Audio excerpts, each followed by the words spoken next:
public hearing. Matt's going to lead us through that. So Matt, if you want to take it away. Sure. This will be a brief presentation on what is going to be our fourth installment of the use of Smart Schools money. I'll explain what that is for those that are new to this process. There is a timeline that we are in the middle of that we're following. We posted a preliminary plan and advertised that back on January 21st last month. There is a 30-day public review period, which we are in the middle of. During that time, we have to have a public hearing, which is what is happening tonight. And then we will ask for the board's approval of this plan at our next meeting on February 24th. So what is the spending plan? Just as a reminder, Smart Schools has been around since 2014. Every school district in New York State received funding for the state for a number of different purposes that you could use it for, largely technology-based. And we were awarded at that time $2.1 million for that purpose. We have had 3 phases so far. There was a fairly large network infrastructure upgrade originally done, I believe it was in 2016. In 2018-19, I believe we started the security system upgrade, and then more recently, 2 years ago, we did a Chromebook spending plan. So we've had 3 phases. There is still some money left, so we're looking to spend down what we have left, which is about $77,000. There is no time limit on the purchase, which is why we've been able to spread this out over a 10-year period. Our spending plan for proposed phase 4 is school connectivity. We are looking to replace wireless access points that are outdated and will be end of life quite shortly. It will allow us to purchase 99 access points for the total of $145,750. I'll explain why that number isn't the same as the prior slide. That third bullet, it will supplement our local share of E-rate. So in simple terms, as simple as I can make it, we get federal funding through the FCC every year for a program called E-rate, and we can buy network infrastructure, wireless access points and switches using that money. The district is responsible for roughly half that cost. So we're going to use the $77,000 to cover our local share of that E-rate money. So we'll essentially be getting these access points at no additional cost to the district by maximizing both Smart Schools and E-rate. So that's the plan, and using those remaining funds to spend that down. And as I mentioned, we posted the plan. We'll have the 30-day review period, public hearing tonight. Once the board approves this on February 24th, we then have to submit an application to the state and wait for their approval of our plan. Once we get that approval, we can go ahead with the purchasing. Any questions or comments? Perfect, just what I like that. All right.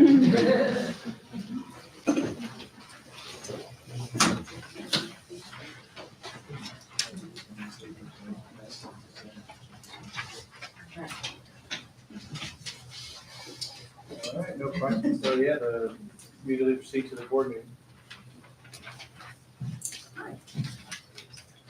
Thank you, Matt. Good evening, everybody. I'm just going to call to order this meeting of the Averill School District Board of Education on February 10th, 2025.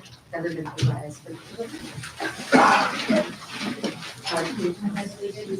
flag of the United States of America and to the republic for which stands one nation under God, indivisible, with liberty and justice for all. Thank you very much. Go over the agenda for the superintendent's report.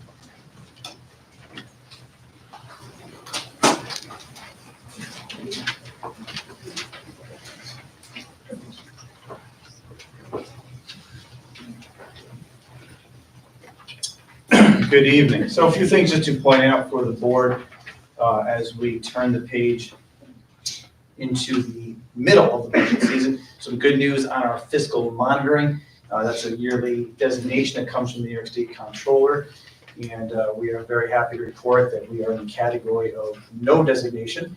Not necessarily clear, so that's why I added there that is outstanding news. That is the highest we could be. So that's a very positive news. Also wanted to update you, if you remember back in time, we started piloting a chaperone at the middle school for athletic events this winter, trying to make sure we have some coverage down there. And the feedback from both Mr. Bubniak and Mr. Messi has been very positive. basically putting that head chaperone in place has helped with a variety of issues. We've had some very specific things that have occurred down at the middle school where the head chaperone has been able to intervene and has provided a safer environment. So as a result of this, like I said, we wanted to pilot it, give it a shot. We're going to continue that for the spring. Obviously, it's a much different season, more outdoors, and see how that goes. And the hope is to include it into the budget for next year. Again, as we go through this process, we'll see how that plays out. But we do feel like it's been a positive addition in terms of safety.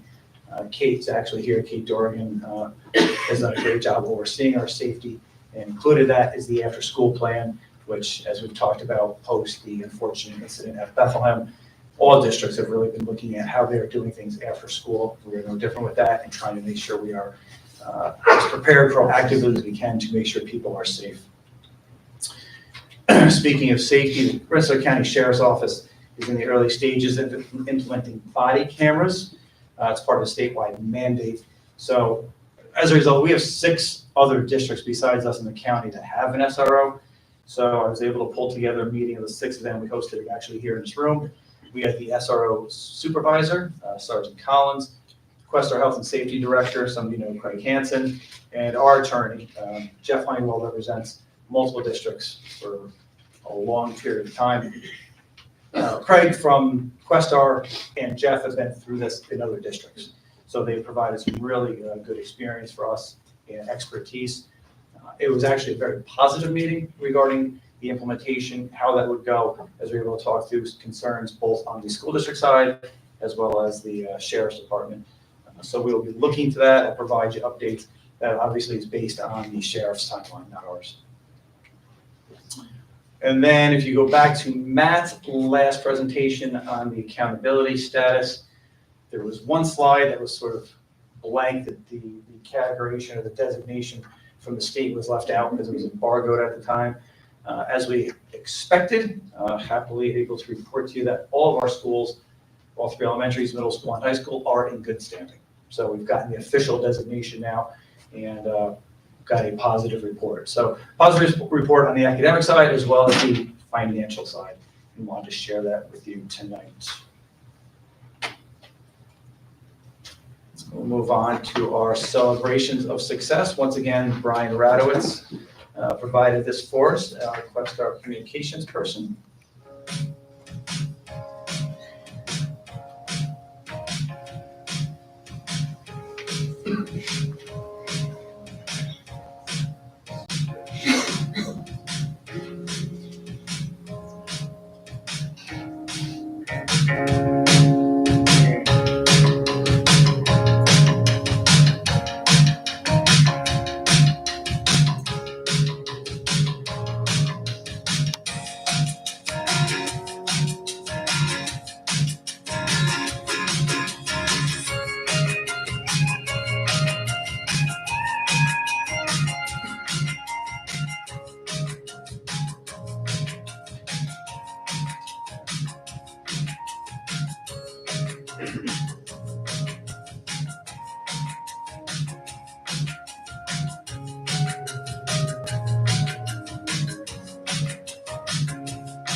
Again, thanks to Brian for putting that together for us. And that concludes the superintendent's report.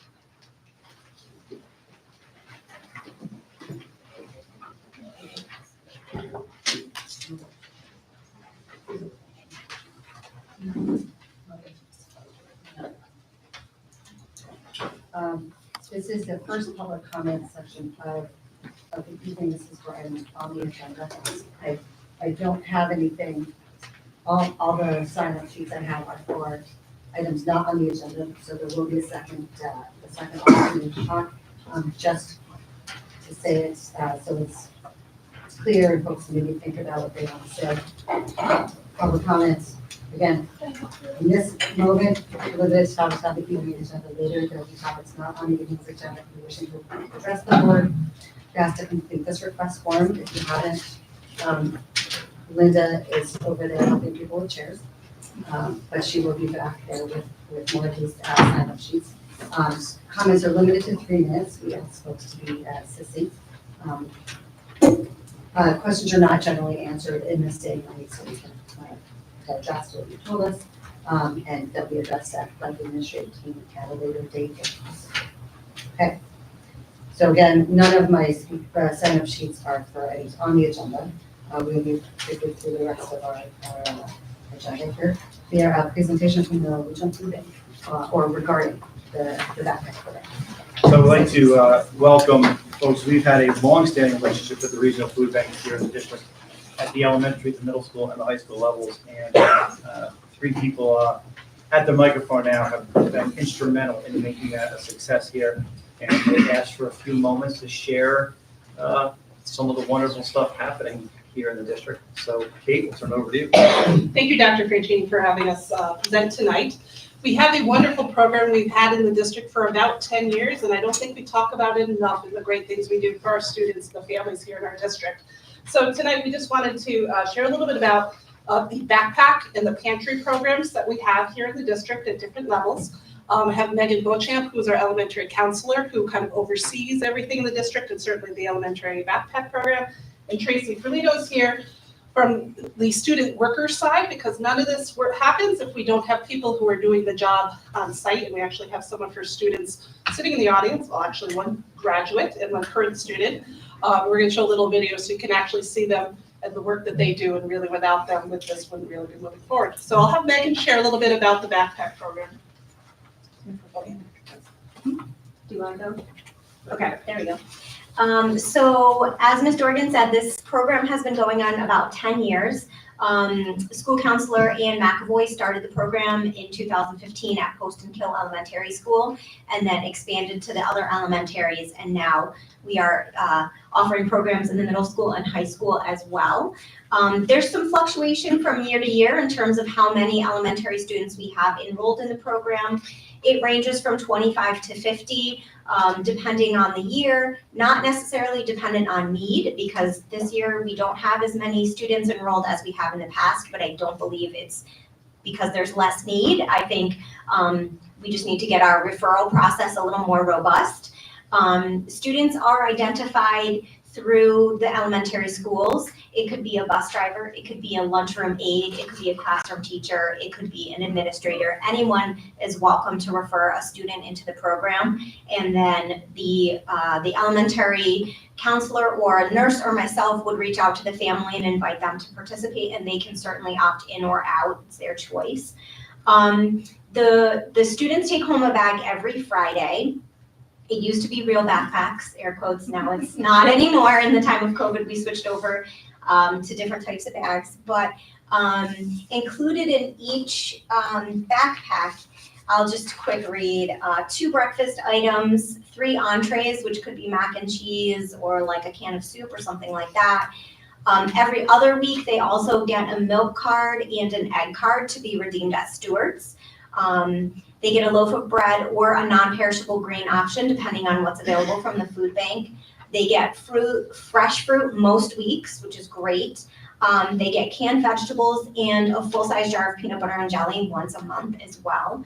There's a lot of variation in what we get from the food bank because we purchase it at like a wholesale cost, so to speak, and they're dependent on donations and salvage items from businesses and things like that. So it varies widely from week to week, but that's at a minimum of what they get. They often also get like an extra snack, like maybe a pudding cup, or sometimes there's other treat items like a bag of popcorn or something like that. That might be donated as well. That's it. Okay. We are also offering a pantry style at the middle school and the high school, which allows the older students more choice. So they can decide if they want to take items to make a whole meal, like spaghetti sauce and pasta, for example, or there are often more like grab and go type high school and middle school friendly options like protein bars and things like that, so that they can have more choice. Of course, like ramen noodles and things like that, that all of our teenagers like, are usually available at the middle school and high school as well. And they don't have as strict like components of what goes into a bag. That is not overseen with as much rigor as the elementary level, but it really lets the students choose what they like and need on any given week. And right now there are about 30 students between the middle school and the high school participating in the pantry style programs. So it certainly takes a lot of people behind the scenes to make this all work. Our counselors do a great job of doing the ordering ahead of time, so there's something there when we get there, our food is bundled together. We have a bus driver, sometimes the bus driver and his wife go together, to drive our students there to bring the food back. We have our high school students and staff who go to the job site every Wednesday to pick up our food. They unload it into their classroom on the storage shelves, and then they pack everything up on Thursday and on Friday. So I think they're fun day where they get to deliver it to each of their buildings, and I know they enjoy going to seeing everybody who are there. So Tracy, do you want to talk a little bit more, and then you can click that link for the Sure. So this is a huge component of our class. It takes 3 days of our class time. We basically run the whole gambit of what goes into the backpack program. This is the behind the scenes. We are the scenes. And I don't want to give too much away on what we do from the video, but the students do a spectacular job. And honestly, they are almost to the point where it's a completely independent process. So without further ado, here they are. Oh no. Mrs. Peterson, who made the lovely video. Can I just say one thing? Yeah, keep going. While they're working on the technology, I do have some flyers that's specific to our backpack program here at Averill Park that has some great statistics about over the years, how many meals we've given out and things like that. So I only made 30 copies. I wasn't expecting such a big crowd tonight, but I will make sure the board members get one, and then if anyone in the audience wants one, I will make sure. We got it. Okay, good. Thank you, everyone in the audience who just did whatever you did.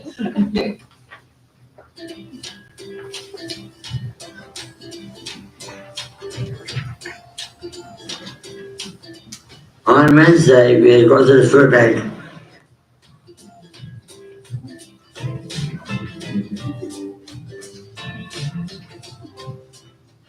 We need to find our goal.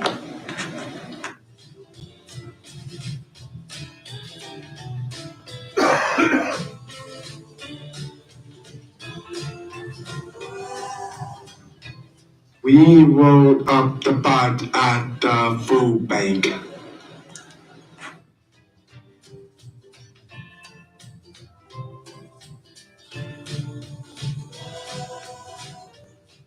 We sign for the food we pick up. Mr. Scott delivers the food to our classroom.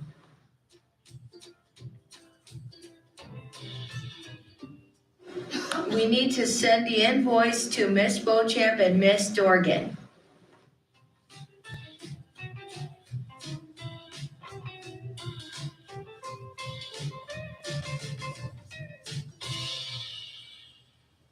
We brought us spoon-fed food for 2 students.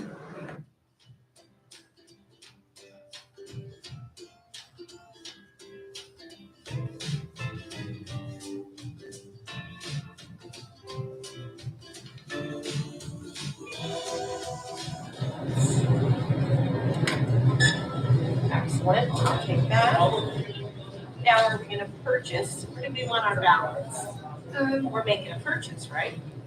There we go.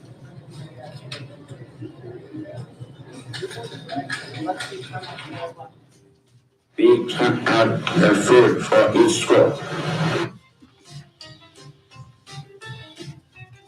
Thank you, Girl Scouts, for your donation.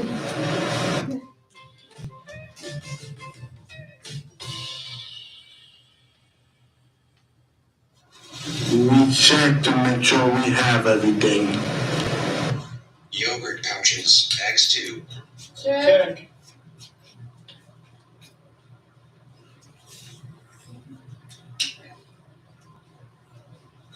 PB and jelly. Check. PB and jelly. Check.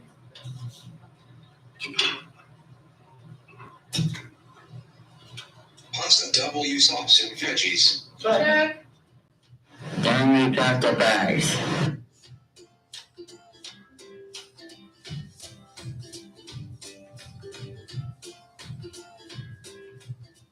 We tie the colored ribbons onto the bag so the food does not fall out.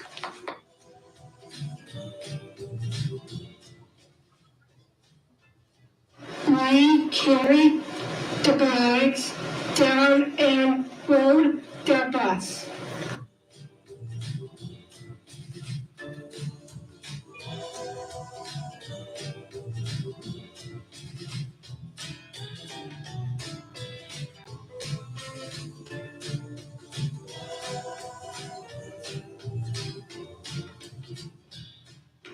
I'm ringing the doorbell.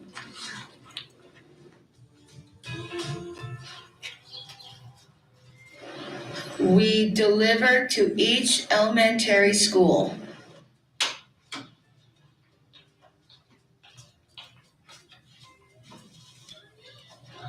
Good morning, Ashley. Good morning. Good morning. How are you today? Good. How are you? Good. You are working hard, aren't you? I sure am. I always do, right? Sure do. We missed you last week. I know. I missed you. Oh, good too. How was your trip? Good. Was it good? Yeah.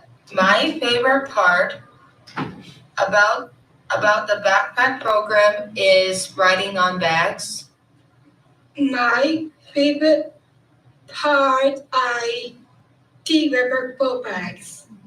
My favorite part of the backpack program is riding the bus. My favorite thing to do in the backpack program is helping people out.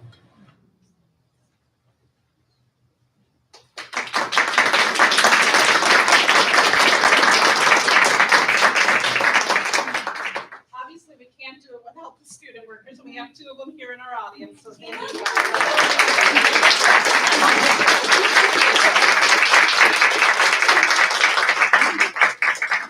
So this program relies upon donations. We have about 75 Averill Park staff who donate through their payroll deductions. We have community members who donate regularly throughout the year. In fact, Mrs. Ferlito might be part of the George Washington PTA mom group that still meets. They just made a donation recently at the holiday time, so we get books that go home with every student. The Girl Scouts at the end of the season, when they have leftover boxes they still haven't sold. Last year we got over 300 boxes donated for the students and families. And then buildings do, and clubs do can drives, and that, foods get shifted in our direction as well. So we really can't thank enough everybody who makes donations for all of that. If you're interested in donating directly for our Averill Park backpack or pantry programs, you can go directly to the regionalfoodbank.net. When you go to the donation page, you're gonna make sure you connect where it says partnering field. You wanna connect to the Averill Park schools, so you can do it directly through that page. There are times we accept gift cards as well from Walmart or Hannaford, because we do go out and purchase gluten-free items for some of our students who have that need. So that can be brought to any of our school buildings. Look, not looking to have any cash, but you can donate directly, or certainly drop things off designated for the backpack program. On the back of the flyer, I left the extra ones with Miss Fitzpatrick over there. On the back of the flyer, there's also a quarter sheet that you can cut off and include with a check, and it tells you where to mail it and whose attention and all of that if you want to donate that way too. That's it. So thank you very much.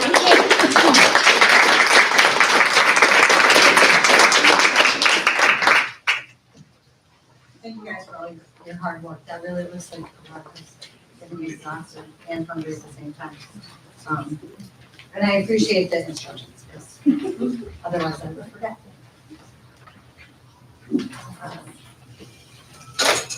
Now we are gonna get our budget presentation for instructional side. I'm sorry, you guys have to turn around. Just if I put here for the chairs.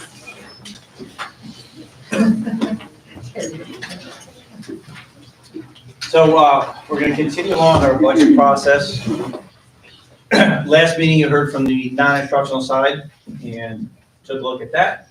This meeting's presentation focuses on the instructional, which is the model we followed the last few years. We've also added the portion regarding the budget status, which is something we started doing last year. If you go back in time last year, we had a significant issue with advocacy and foundation aid being very uncertain at this time. So that's when we started providing this little budget status portion of this presentation. So I'm going to do probably about half, 3/4 of it, whatever it is, and then Matt's going to come in and talk about some of the instructional stuff. But we wanted to set you up with some information.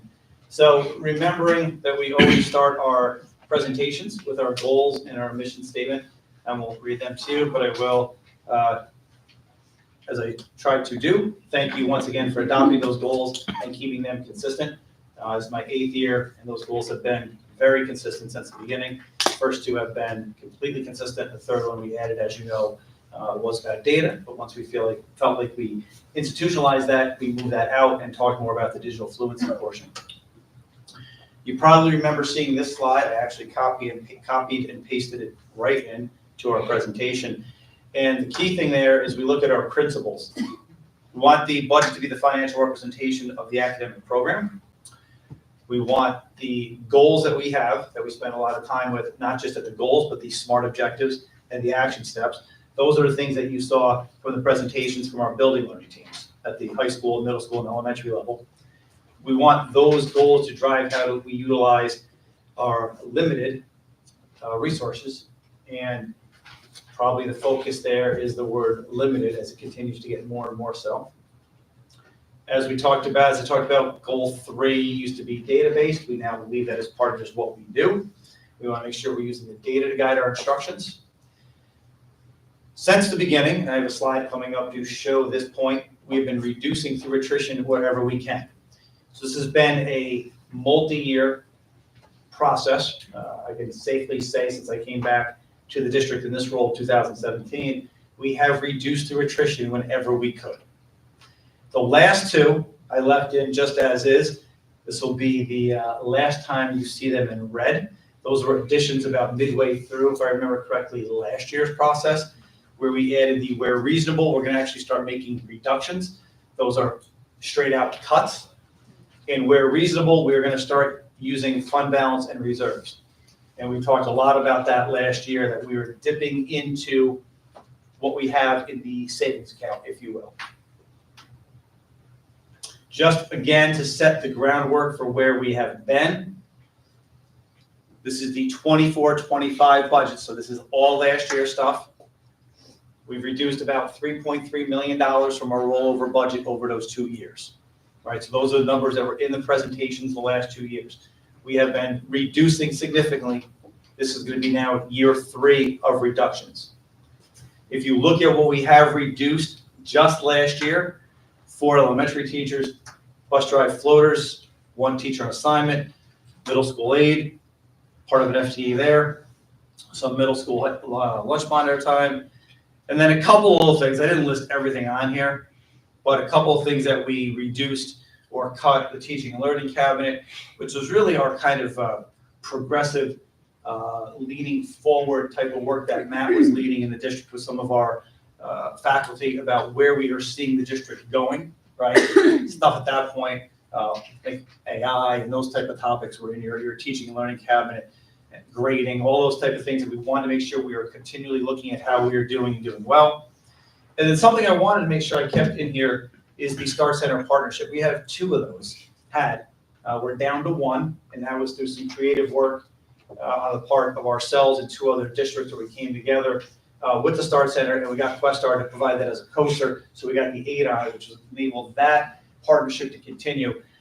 We have very solid data on that working.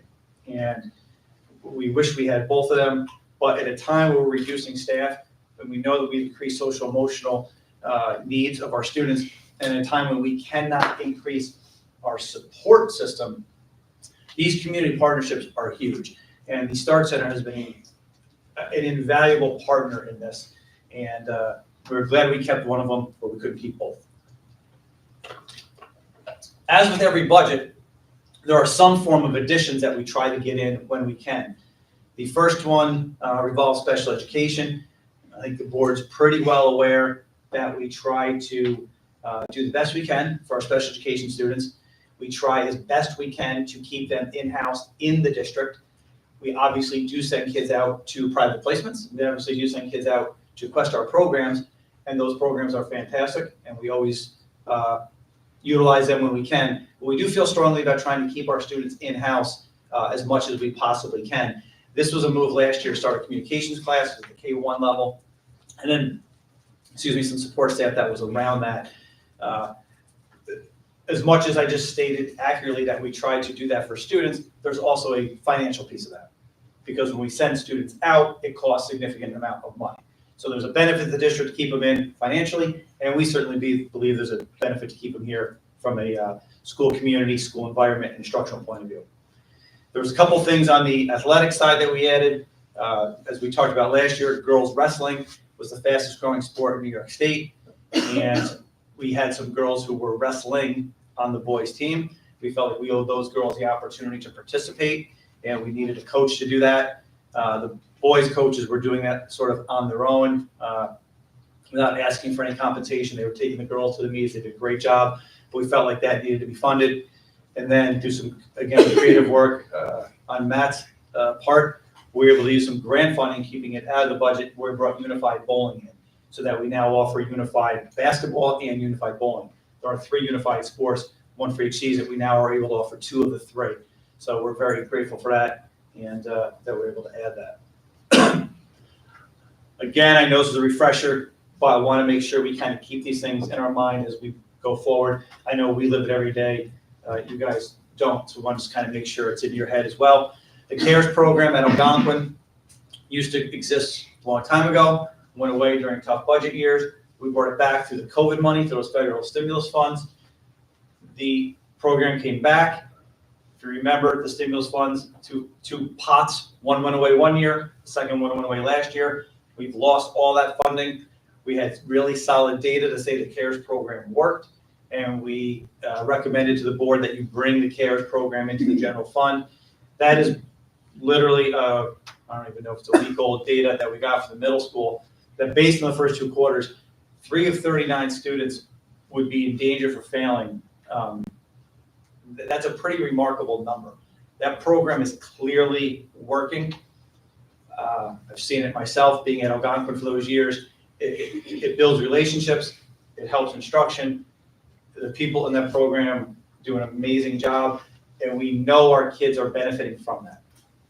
Second piece is our AIS teachers, our academic intervention folks, who, again, a little bit of a broken record, we know from the data they are doing a good job, to put it simply. We know from the data the AIS program we have built is working. We know that it leads to better outcomes for kids. That chart, again, this is literally stuff I just kind of copy and pasted in because I didn't want to change it in any way as a kind of to jog your mind. But we were going through a process over those years where we were going to be reducing. We had the bump because of the stimulus funds, where we were able to kind of hold on to what we had. We talked a lot during that time that eventually it was going to go away, and we actually forecasted, and that's why that last column, 24-25, the 6 is in red, because we had 100% believe that was going to be 3 AIS teachers, right? We were going to go from 9 to 6 to 3 as part of the phase down. We were very unanimous in support of keeping that at 6. Again, we know it works, and we know it's helping kids. Especially, as we've talked about, we've had to increase class size. We are trying to be strategic about where we do and where we don't spend the resources that we have. The budget to budget deficit, increase was 2.61, higher than we like. But again, because of the stimulus money ending and bringing stuff in, it was kind of the year that we folded stuff in. Then we get into the deficit budgeting conversation that we had. We always use some fund balance, we always use some reserves. We talked about how you kind of build it in the beginning, and then you get through your year, and ideally that money's still there. Carrier replenishes it, and then you kind of build it in next year. If you do that, it stays flat. So it's kind of like you're borrowing from yourself, right? We obviously budget to as close to 100% as possible, but you can't budget just like in your own home to 100%. We are at the very edges of our budgeting amount. If you talk to the comptroller, look at the reports that we have. So we are pretty close. Last year was the first year where we said to you we needed to increase the use of that fund balance and those operating reserves to the tune of $1.2 million. If we didn't do that, it would have been another $1.2 million in cuts. We felt at the time that you can't decimate the program and have the money in the bank. So that's the rainy day part, that's the money we have. Can you spend it? Should you spend it? Obviously up for debate. We recommended to the board. Fortunately, board agreed, community supported it. We used some of that fund balance reserves to keep as much of the program in a sustainable way as possible, knowing, and we went through this in detail last year, just like your savings account at home, if you start taking out of it, eventually it goes away. So it is a dangerous game that we're playing, and we forecasted out how long that will last. Again, there's worst case scenarios and all those type of things, but we started to go down that road. Forwarding or going now to this year's budget, 25-26. I'll give Carrie kudos on this. In May of 24, we projected to you at the start of the next budget cycle, so right now, that we have a deficit of 1.5 million because you're taking money out of your savings account, right? So you're starting with a hole. That was the hole we thought we'd have, and Carrie did that. You know, again, she's got to forecast a lot with health insurance, contractually obligated, all sorts of things that went into that. The actual deficit for us, about a year, well, I guess not a year, but a half year later, is 1.6. So she was pretty much on the dot with what we were going to be looking at. That's a problem, right? It's a problem because we're looking at cutting 1.6 million. We'll get into this, I'm sure, as the budget goes through. The next presentation is Carrie talking about the numbers. It's going to be tax cap. We're going to come to you with what the cap is and what we think you should go out as. And we're going to come to you with, hey, how much fund balance do we have and don't have and should spend and don't spend. We're going to talk to you definitely about foundation aid, knowing that for reasons that are still unknown to us, and we are pretty in the weeds on this, the database that's used in September projected Averill Parking at 1.7% in foundation aid. You know, we've talked last year about hold harmless and zeros and 2%. The governor's budget came out with us getting 6.25%. I don't know why. They did change some factors, right? So we have to assume it has to be with the factors they changed.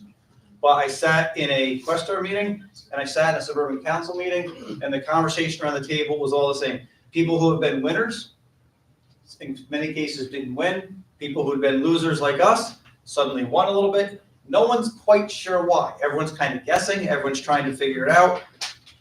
You know, districts who I used to joke around about because they would say they have all the money they could spend, then some. Or like, what happened? We didn't get anything this year. I'm like, well, sorry. Like, I don't know, but we actually this year benefited for whatever reason. Our hope, obviously, is that the governor's first run is what the legislature approves, and maybe even higher. We've been told unofficially that that is a floor and not a ceiling, so there's a potential for that to come up. I don't know. I think last year, if we learned nothing else, it's that we don't know, and to predict it or try to guess it is not something that we're going to be able to do. Really, the last 2 years, right? We went all through. There's no hold harmless, and then, or there's hold harmless, and then, nope, we're getting rid of hold harmless. Okay, we're going to bring you up to zero. Nope, we're going to give you a little bit. I don't know where we're going to land, but right now we're basing our numbers on the 6.25 that was in the last run. So, what have we been doing so far? there's a lot of things that are happening right now on the administrative side, as you would imagine, in terms of how we are building this budget. And what we are trying to do is look at all aspects. Nothing is untouchable. We know we have things we want to add. We know we have things we may have to cut. None of them are desirable. One thing that we wanted to have an open discussion with was the administrative levels in our district. We believe strongly, anecdotally, that we are not top-heavy administratively. Most of us in the cabinet have experience either in other places or live in other places. So we know it, we're in meetings with people, so we had an idea. But going back to the goal of data, what we thought we knew and what we did know could be two different things. So we surveyed our colleagues. Matt and I wrote a survey. We tried to make it extremely simple because it's a little more dicey than you would think, only because people call different things different names. Really easy to say how many elementary principals do you have? Easy question. Much different when you get into like, how many instructional curriculum people do you have? Some put it in their teachers association, but they're actually administrators. Some have them in different roles with different names, right? So we had to be really careful about what we said in the survey in a way to be as comprehensive as possible, as general as possible, but also as specific as possible. I think we did okay. Perfect, no. I think we got solid data. We surveyed the Suburban Council, our Quest, our 3 BOCES, and then we know because just the demographics of districts that we consider to be similar. All right. Some are in Suburban Council, some are in Questar, some are not. So we specifically emailed them and said, hey, would you mind filling this out? You're kind of like we are. So we're looking comparable. 22 folks responded, and what we did is try to focus on the ones that had enrollment of greater than 2,000 students. So we're about 2,550 right now, we'll say. So obviously the enrollment of students varied quite a bit. The results that we're going to share now are really with the districts that responded that are in that greater than 2,000 students, and they have we have about 12 that did that. So here's our discoveries. Every school had a middle school principal, at the assistant principal. Not surprising, wanted to make sure of that. Every school had at least 2 high school assistant principals, except for the smallest, which was rated about 2,200 students. We obviously have 1 at the middle school, 2 at the high school. We wanted to make sure those numbers made sense. Every school in this district, I'll hold off here for a moment. For those who've been around for a while, special education in this district has looked a lot of different ways over a lot of different years, right? We could spend an entire meeting. Kate could probably do an entire presentation. She's been here for it. She's been the special ed director. She's been a pretty much everything. She's worked at the building level. There's been 1,000 different models over 1,000. Anyway, we know we have now 1 director, 1 assistant director. Every school has at least 2 special education administrators. 2 schools with less than 4,000 have 3 or 4.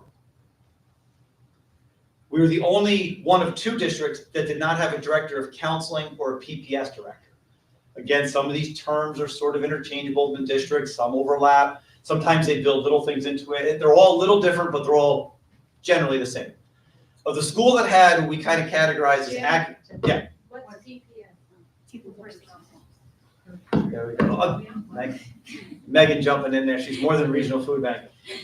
Pupil personnel services. Thank you. Of the schools with academic administrators, curriculum directors, or other instructional admin, AP was the only school to have 1 or less in these roles. Of schools with less than 4,000, that range really varied quite a bit from 2 to 6. Again, wide range of roles, wide range of responsibilities, kind of trying to do a snapshot. Every school had an assistant superintendent for business. Everyone had an assistant superintendent or director of instruction, something along those lines. That again are in that 2,000 range, greater 2,000.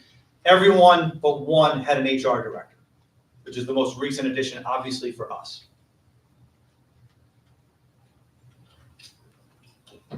This is where Matt's going to take over and talk through some of the instructional piece. Any questions? I'm not going anywhere, but any questions so far before we go down this path?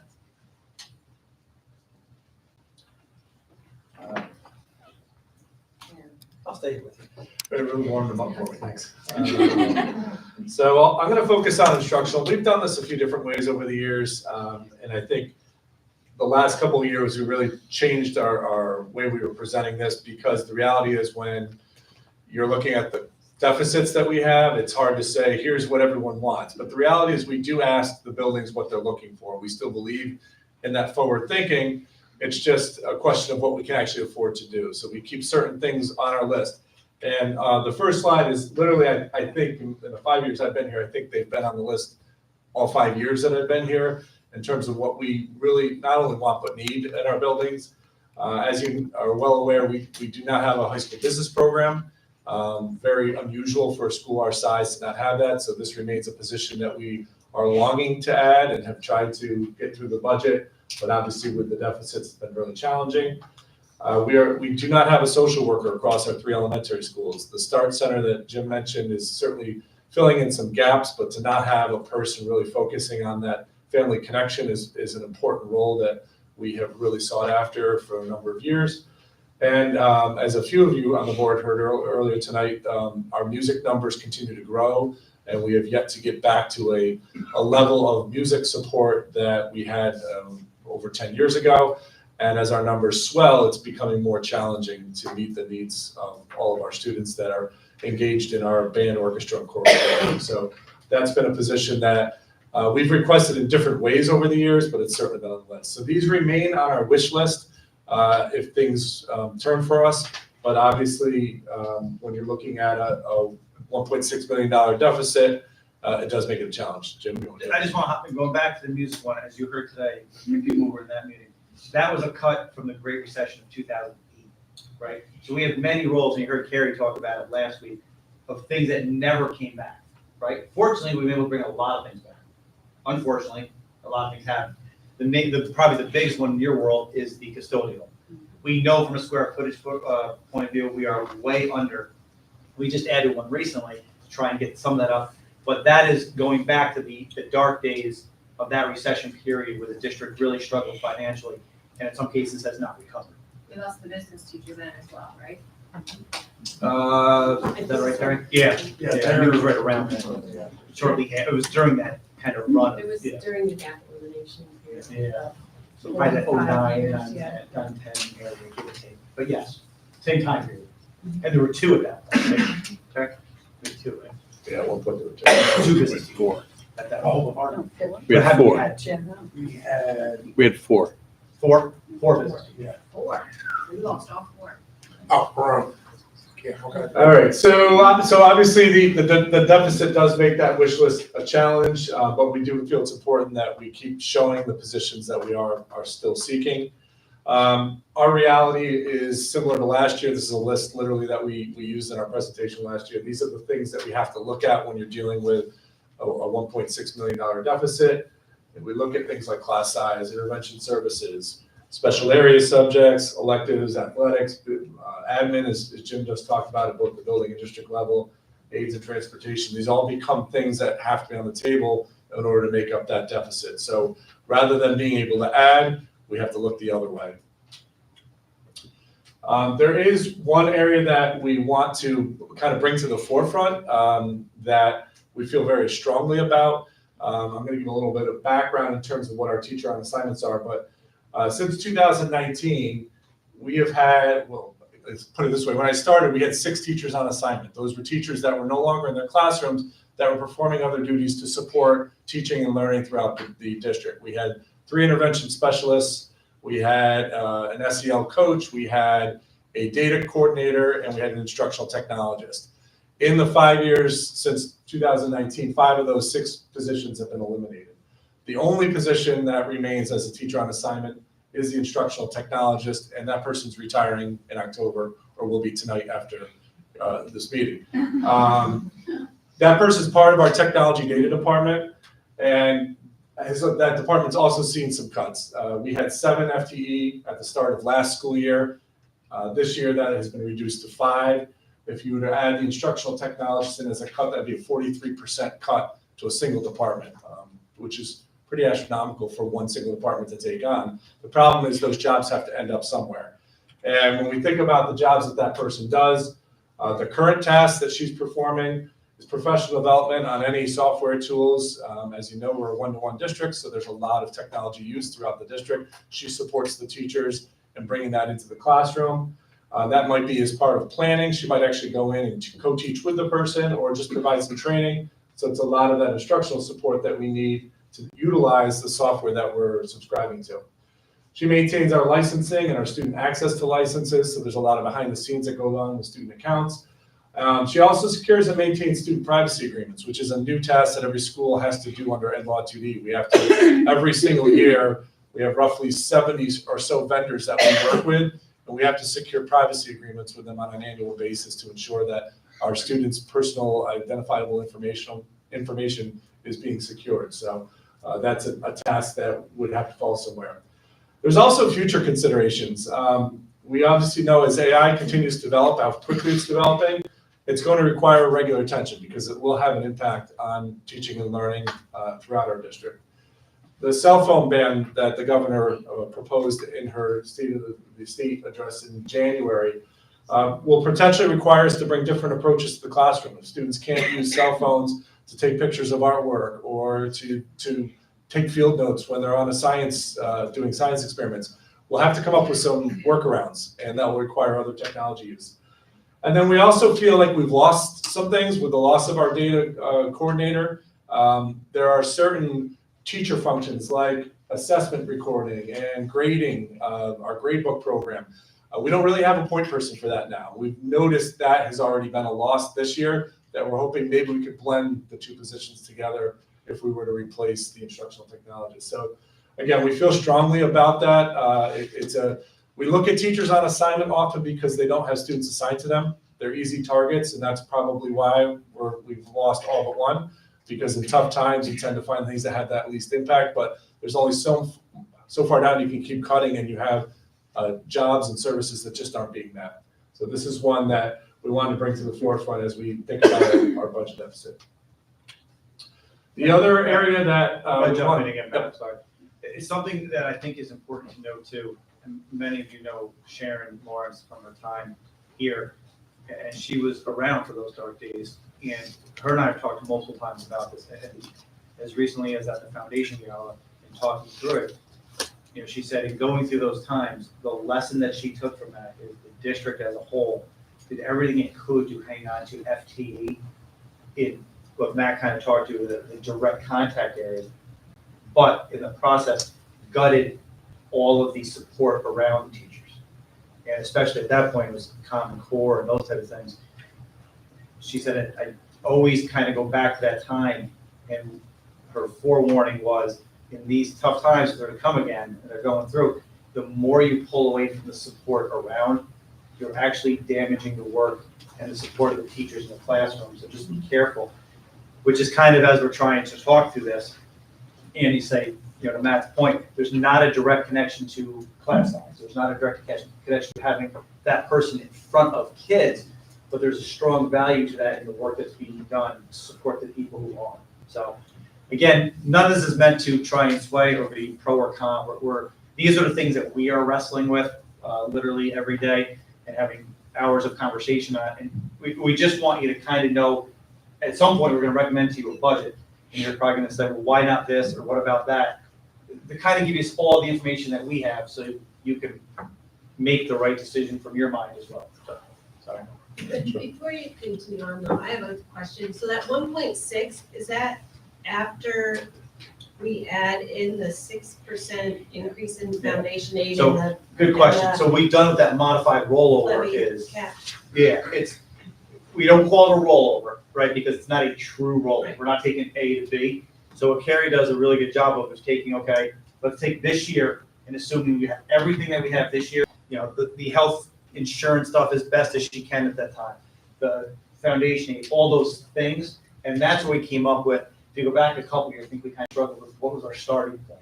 I think we talked a lot about that. Adam had some, but we've had to kind of draw a line and say, okay, at this point, we're going to start with this as the modified rollover number. So that's what that includes. But it does factor in the 6.25 in the current budget, correct?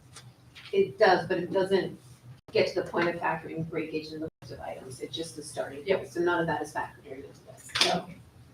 But still, it's a huge. It's a big number. Including that 6% is all I'm. Okay, thank you. That 6.2%, is that the final, or are we still don't know if that's gonna be where? No, that was, so there's essentially three numbers. There's the November database run, they call it. That's sort of the first indication. Then there's the governor's proposed budget. That's what goes out to the legislature. Now they do their song and dance down there, and then we have the final number. So what we've been told is that that is going to be a floor and not a ceiling. That there's a potential it could go up. Is there a potential it can go down, is my bigger concern? I think there's always that potential. What we've been told is that's the ceiling, that's the floor. That's not going to go down.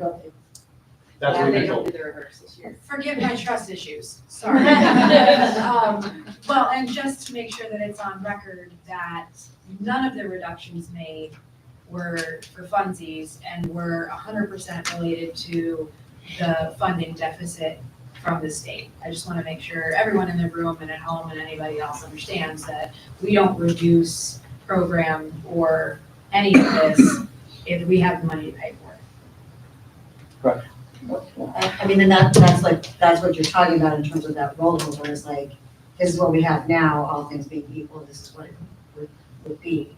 And so that 6.2% right now is the equivalent of last year's minus whatever, minus like 3.8 or 3.2 that got gave, a bunch of rural districts, panic attacks all across the board, and everybody went none, and it's all.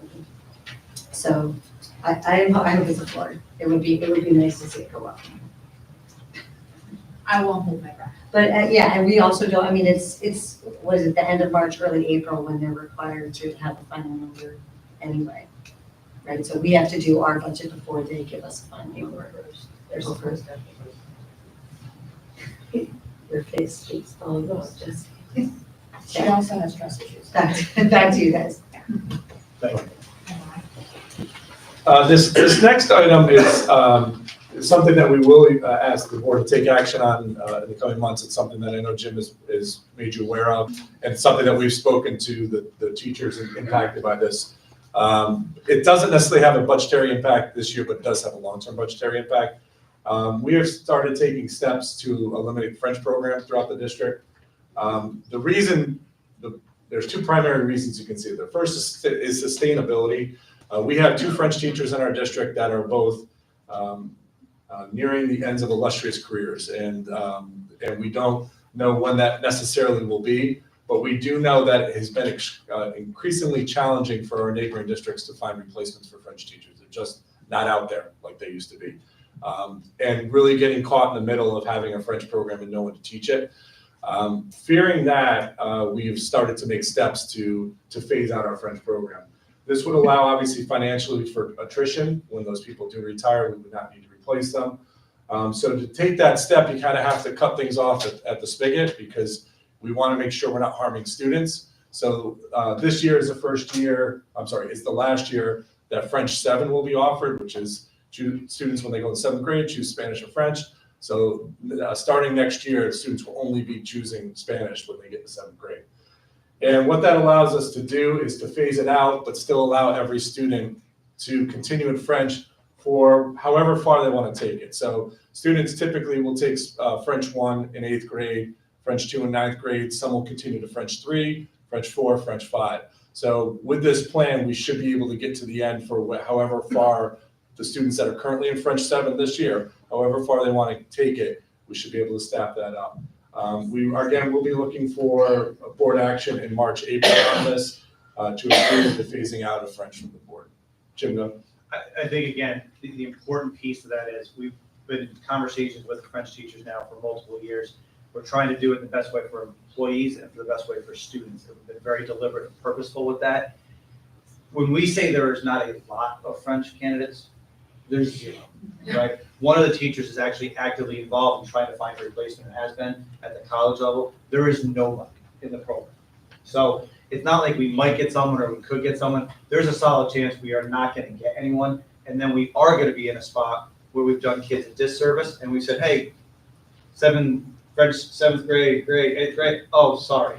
take it online, or find a way on your own at Hudson Valley, or do something, and that's not something we want to do. The teachers have been great in talking through this and trying to make sure we're doing right by everybody, including that there's a pathway for the kids into finish, but that we have to eventually make this decision. It's really not budgetary, because if you think about it, those kids have to still take a foreign language, so they're gonna end up in Spanish. So just like we talk about with class size type thing, if all of our second grade students were in one building, you could probably reduce, right? Because you don't have 3 different buildings. Same kind of argument goes with Spanish. If everyone's taking Spanish, you could probably go from 2 teachers in French to just adding 1 eventually. So it's not even like it's a huge financial savings. We're gonna get rid of 2 teachers. Most likely at some point, there'll be a reduction of 1. The only other factor to keep in mind is we know we are seeing significant decreasing enrollment. And we know that that is right now at the K-5 level. It's gonna start hitting Algonquin. I mean, we've all been hitting through, but after this year's class goes and kids start moving through, those numbers are very low. So in the end, we don't know if the current staffing may be able to take care of, the current staffing in Spanish could take care of the students who are taking Spanish. At most, though, we'd have to add 1 and not 2, so there's some eventual savings. This might be tangential, but I know there's all kinds of crazy changes coming up in terms of the regions. And so having just seen like the Your Starting High School packet that I got a couple of weeks ago and after I panicked, I read through the part that says if you want the honors, right? So the honors regions versus, and then that, so those kids could still, to the extent that's even here. Right, yeah, we did talk about. Maybe gone is maybe a completely moot Right. question, but they'll still be able to do that honors, it would just have to be Spanish and that's. Correct, and again, the ones in French, if they wanted to go with the advanced recognition path, we can get them to, they would have to do through French 3, and we would be able to offer that with this proposed plan, so they can still pursue that. We had that same conversation last week of, we don't know what it will look like in 3 years, if that will even be, we know that New York State is proposing a single Regents diploma, so there won't be those advanced recognition pathways. The seals, right? Yeah, there'll be They get like a seals seal instead. for language or Right, something. and they do, and again, we still have the sealed by law. Oh, okay, thank you. And that is the final slide, so turn it over to questions. I'll steer you back to Jim. Questions? I have some. I said it didn't sound like a region.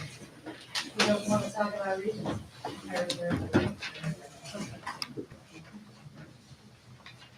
Okay. Do we have any, Turn on in. Sorry. do we have any, So we've had- any business-focused clubs? Do you know of? That's still, yeah, like that's still so shocking to me, and I feel like there are tons of small business owners locally, like not having any. I know middle school has an entrepreneurial club in 7th grade and 8th grade, just off the top of my head, I can't think of anyone. I was just At the high curious school, if maybe but that's could like be a wrong. roundabout way. We have Of the getting activist them stuff, some the government access. stuff, I can't think of one offhand. I know we have it in middle school. Just curious. I can jump into that. There's a Foster New Visions program for the seniors. That's in business. There you go. So there's a Quest Our New Visions program, like heading that up for medical, that's business focused. So I know that's not until senior year, but that is open to April for our students, assuming, you know, all that stays going through whatever. But like there's a program this year with Brenda, and she likes, they do like accounting, finance. I know last week they did the YMCA, and that was like the assistant finance people there, and like learned about how that's run, so. That's awesome. Thank you for that information. Thank you, that's a good point. Just going forward, so again, just to remind you, next meeting is gonna be on the numbers, right? After that, we start getting to a recommendation, then we built in some time based on past practice of giving you just a meeting with no presentation, ideally, if everything's kind of solid, and then adoption. So it moves quickly through the process, so. Well, I think, I feel like maybe it wasn't like that our first year, but having those meetings to just process and like sending questions is very helpful because it is a lot. Our first budget year was COVID. Yes. Life was upside down, basically. That's good. Well, if we are good on this budget presentation, which I'm sure the questions are going to come into your mind. I will move on to item number 5, which is an action item. I just need a motion to approve the memorandum of agreement signed between Averill Park Central School District and Averill Park Teachers Association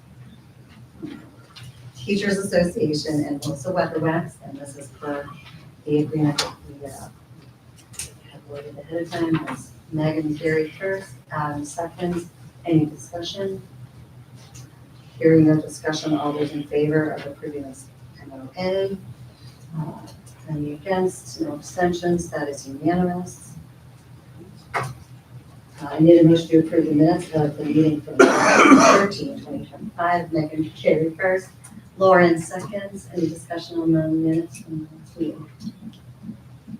Go ahead. I tried to watch the video, but it wasn't available. Was there a technical reason or?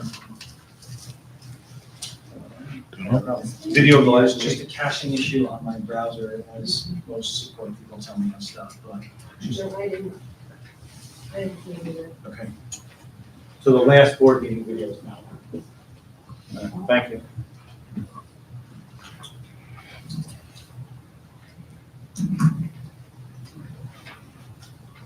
So I'm going to abstain. Yeah, that's totally fine. Okay, hearing no further discussion. All those in favor of approving these minutes as sent? Okay, that is, there's 5, well, so it was 5. Any against? Any abstentions? Okay, that's Adam abstains. That passes. Thank you guys very much. I need a motion to approve the consent agenda for business personnel and special education. Megan Gary first, Lauren seconds. Any discussion on the consent agenda, Jess? I have a few things. I wanted to first thank Gordon Katie for his donation of a Subaru to Outback to the high school automotive program.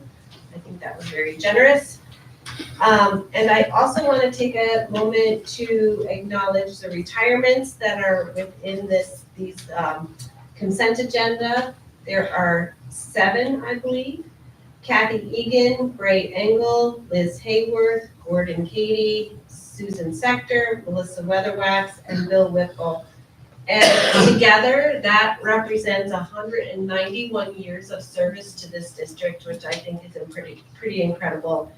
And I wanted to just thank all those folks for their dedication and their service to this district. And I wish them well. I think we all wish them well in their retirement, and hopefully their years will be many.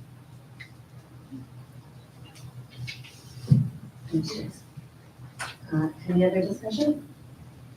Okay, hearing no further discussion, all those in vote. Just one quick question. And 7D, we're increasing the Coach William P. Coffee, like I'm saying, right, Memorial Sportsmanship Award from $50 to $100. Just curious, I mean, it's not a material amount, but I'm just wondering, does the district pay for that, or where does that come from? The district doesn't. Terry's laughing because he's now in charge of all scholarships. There's money in the account, and they ask to increase the rate. To do so, you have to approve it. Sure. Thank you. So the district doesn't pay for it. Okay. Again, it's nice to do those things for hard working students. Okay. Hearing no further discussion, we're good. All those in favor of approving this consent agenda? That is unanimous, nobody against, nobody abstaining. Okay, some more action items. I need a motion to approve the school district calendar for 2025, 2026. Jess Z first, Megan seconds. Any discussion on that calendar? Come on fast, okay. All those in favor of approving the calendar as is?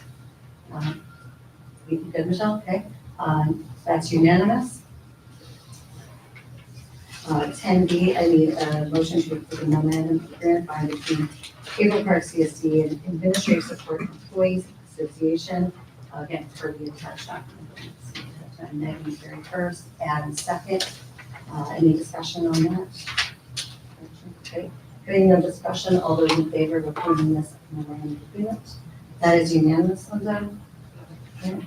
Need a motion to approve the agreement for services between Averill Park Central School District and Hillcrest Educational Centers, and for the attached document that we received ahead of time. Adam first, then Megan, so we're good on that? Any discussion?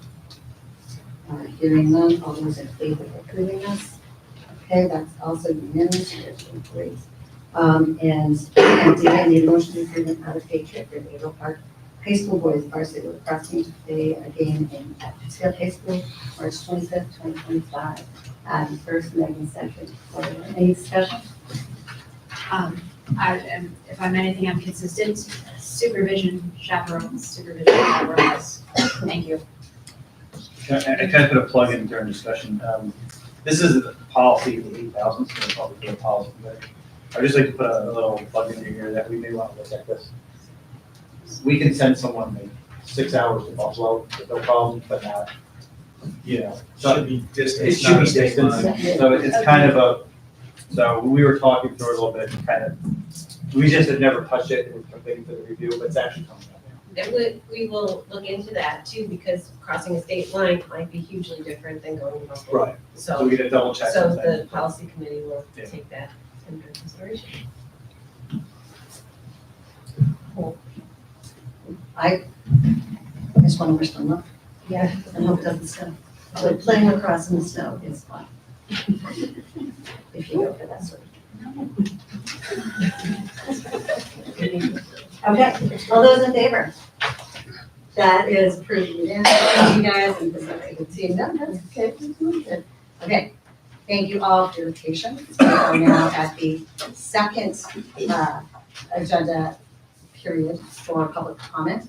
Again, I'll just say the guidelines again for those wishing to speak. I've got a number of request forms here, so thank you for submitting those.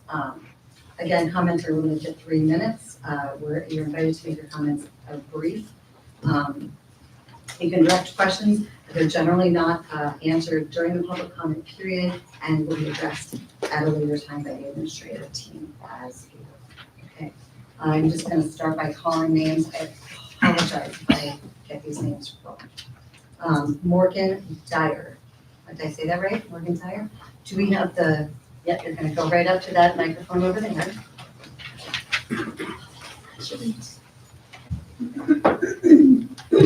And I'll try and give you like a little, like a 1 minute warning. All right. Okay, take it away, Morgan. All right. Oh, that's really loud. I'm sorry. Good afternoon, and thank you so much for having me here. My name is Morgan Dyer, and I'm a sophomore here at APHS. And I'm here to talk about the issues in scheduling in the music department, because music is such an important part of my experience here at APHS so far. I love the people here, I love the community, and it's just making it a better place. A majority of the students in the music department are involved in athletic activities and in honors classes.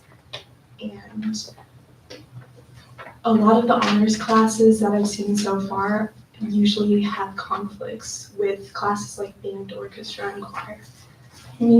I myself might not be able to take band next year, which is such an important part of my school learning, and I'm sorry.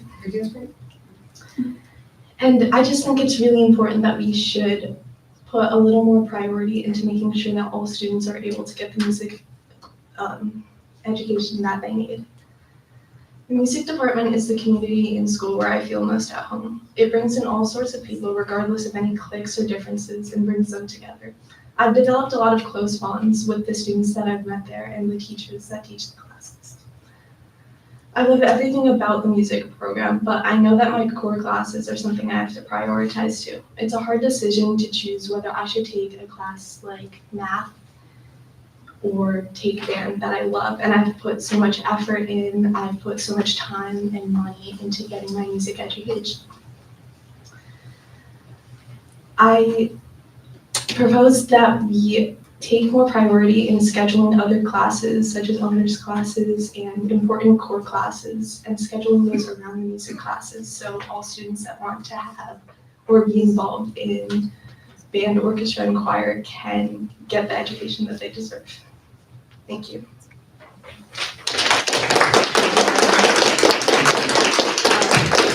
If anybody that's going to speak has their remarks in writing, can they turn those in so we can have them on? They certainly can, I don't want to pressure them. Okay, well, you don't have to. You don't have to. Yeah. If you do, you should put your name on it. Yes, If you want. I just want to make sure that we got, that. Yeah, no, totally. Okay. Theodore Herb.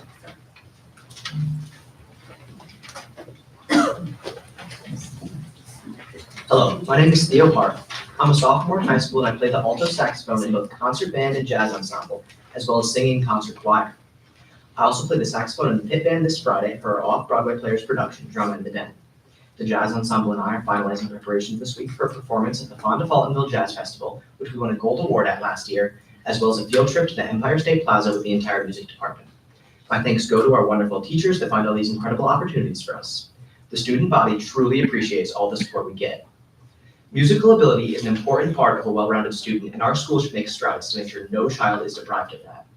According to Harvard Health, people heavily involved with music are happier, less anxious, and more cognitively capable, reinforcing brain networks. John Danny, PhD, chair of neuroscience at Penn's Perelman School of Medicine says, it, referring to performing music, engages every major part of the central nervous system. Since I know Averill Park believes in the value of and strongly supports music and the arts, I'm asking you to please consider an issue that many music students have. I know the school reports a low percentage of students forced out of their first choice of classes. Unfortunately, talking to other music students or students who have dropped music classes entirely makes it clear that this low percentage is heavily skewed towards students pursuing music. Many students don't get placed in band and choir and never return. Others struggle every year making decisions between other important classes such as core classes and band. While I appreciate the flexibility and creativity of my teachers and the guidance office, there must be a better solution so students don't miss out on the lifetime benefits music can offer.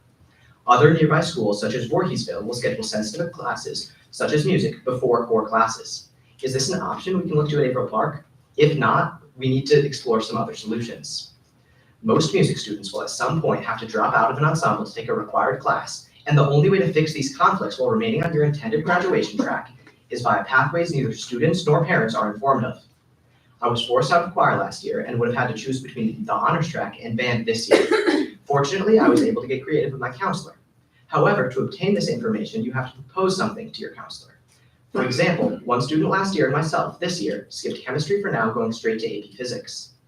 This should prove that these scheduling issues are not a lack of commitment, but rather a lack of information and opportunities provided to the student body. Many students, by the time they have reached high school, have invested hundreds of hours and thousands of dollars into music because of its importance to them. To strip these students of this incredibly valuable way to create art is at best an egregious oversight. Even though instrumental students have the opportunity to join jazz ensemble outside of the school day, they cannot receive enough group instruction needed for that sort of higher level play without the 80 minutes in band or orchestra every other day. Solo practice can only go so far in terms of building musical intuition and learning how to listen and adapt to your cohorts. It is just as much a team activity as any sport and should be treated as such. Even if you are able to fight your way into the band room, year by year conditions worsen. This year, the band, chamber of strings, and jazz teacher and conductor, Mr. Blasi, is being shipped back and forth between the high school and the middle school. This inflates lesson group sizes, sometimes even instrumentally, and strips valuable one-on-one and small group instruction. Taking time out of Mr. Blastein's day also means that independent practice time is severely limited. In previous years, students have been able to go down to the music wing during advisory and study halls, and preparation for optional jazz gigs happens. I also used this chance several times last year to practice things I was working on during my lessons, or last year's OPP musical, The Addams Family. Quarantine was catastrophic for music programs all over the country, and we are still feeling the effects. Students and teachers have been hard at work on recruitment, trying to maintain interest for the middle school. Earlier this year, a primarily student-organized field trip from the music club to the middle school was planned that I, as well as many other students here, attended. Our department is hard at work, but repairs to our numbers will not continue without your helping everyone who needs to be at a music stand playing an instrument. The music department will not heal itself. Our goal here tonight is not symbolic appreciation. We know we are loved and appreciated by Averill Park's admin. We see admin and board members at our events and love having you in the audience. The music department is very thankful for all that, but we want material help in our plight. I know many of you are sympathetic to this, and I'm confident you will help us so we can get into the classes that allow us to create music. Thank you.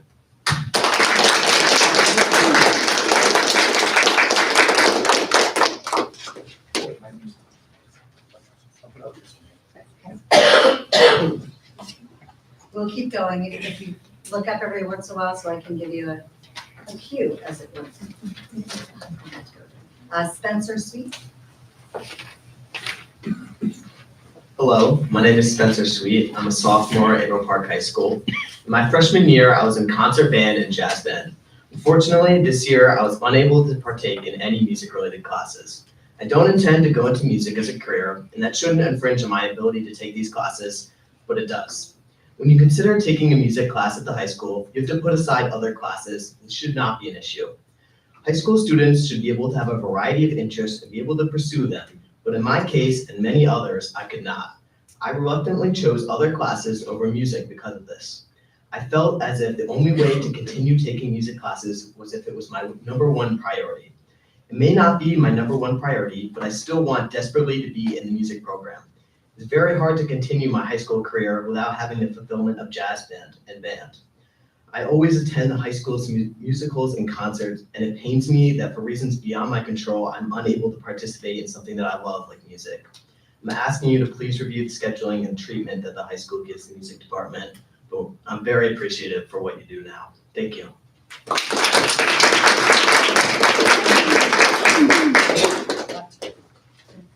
Fathiel.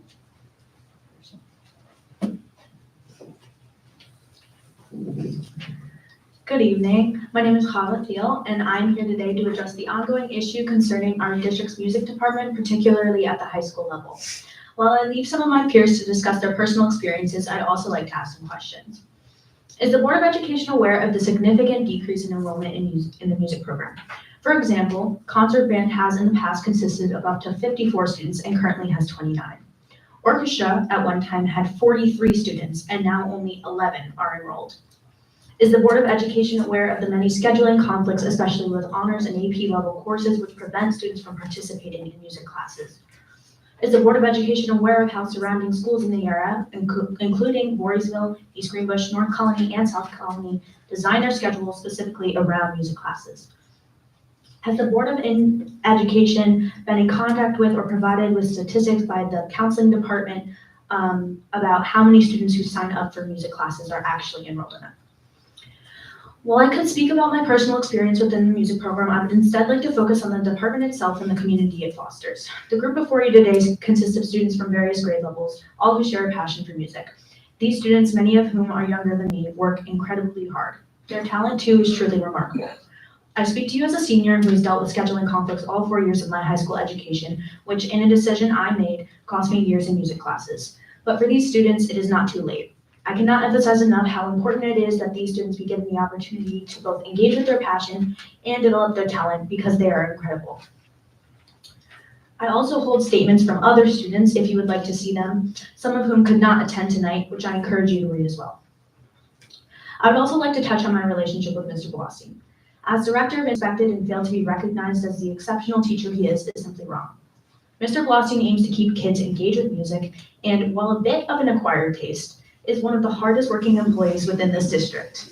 He has now twice been nominated for a Grammy Educator Award. He is a respected low brass player and composer in the Capital District.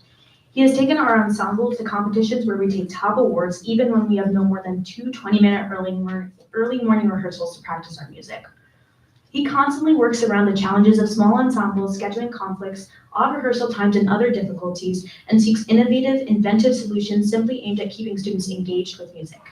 Mr. Blossing challenges students, fosters relationships with them, and seeks to instill in them a work ethic and enthusiasm for music that will last a lifetime, all without a simple thank you. I know that we as students cannot begin to understand the complexities of building a schedule to accommodate the needs of such a large student body. And I think I speak on behalf of all of us when I say that we are incredibly grateful for the many opportunities we are provided with here at Averill Park, like learning from Mr. Blostein and Ms. Elishuk.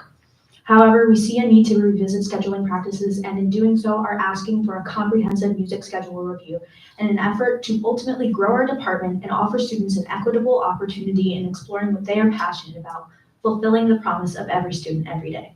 Thank you.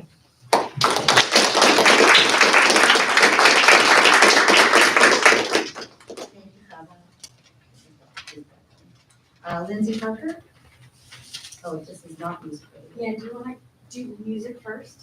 If you don't, I do not. I take them as they I feel come, like so that's totally fine. we can go with the flow. Yeah. Okay, Kate Cleary, you're next.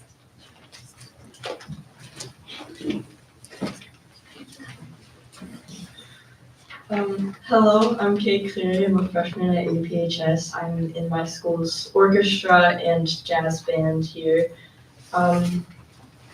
Sorry. Music has always been one of the sole biggest parts of my life. My mother was a huge musician throughout all of her school and continues to do gigs as an adult. And my grandfather, her father, is actually a professor of music at Earlham College in Indiana State.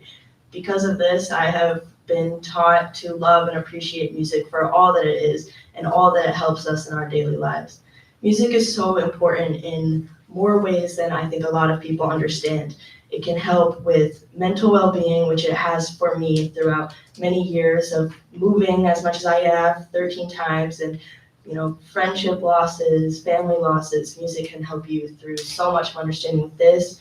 It can help you academically by helping you pattern recognition and memorizing skills, which can be thrown through research in multiple different areas. But I think what is also incredibly important through music is the community that it builds.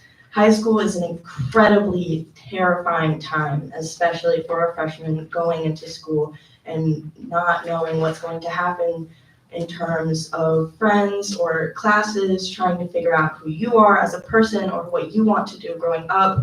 Community is so important to help create these bonds and a sense of connection through your peers and also through faculty who can help you in many ways. I was also in PIT for the most recent OBP production of Drama in the Den, and I remember very clearly for one of the scene changes, we had to do a improvised solo, which I'm very new to, and was terrified, 100% terrified. Before the show, I remember going to Mr. Blostein for help and expecting something just, academically, play these notes, play them in this order, and instead I got a long, very dad-ish lecture about, what's the word? Like how you present yourself and having confidence in yourself and your ability. And I opened up to him about how scared I was and my talent, to which he responded very well about how it is okay to not know who you are. It is okay to not be very good in this moment. And what is good about jazz and improv is that you must learn through failing and through learning through that. And that is just one of the more recent examples of what I showed through Mr. B himself as an amazing educator and through how music in itself can help you develop and teach you amazing things. Mr. B himself is a great man, and I am so thankful for all he has done for me only now in the first few months of being a freshman, and I can only imagine what he has done for the countless students he has taught over the years and how much he will do for me and some of my other friends as freshmen going through high school. Thank you so much.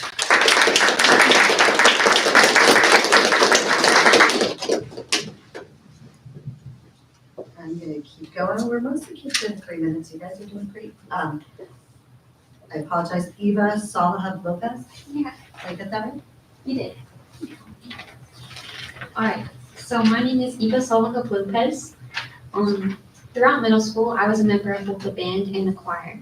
I loved music so much and still do. The difference between now and then, though, is that this year, my senior year, is the first at the high school that I've been able to fit both classes into my schedule.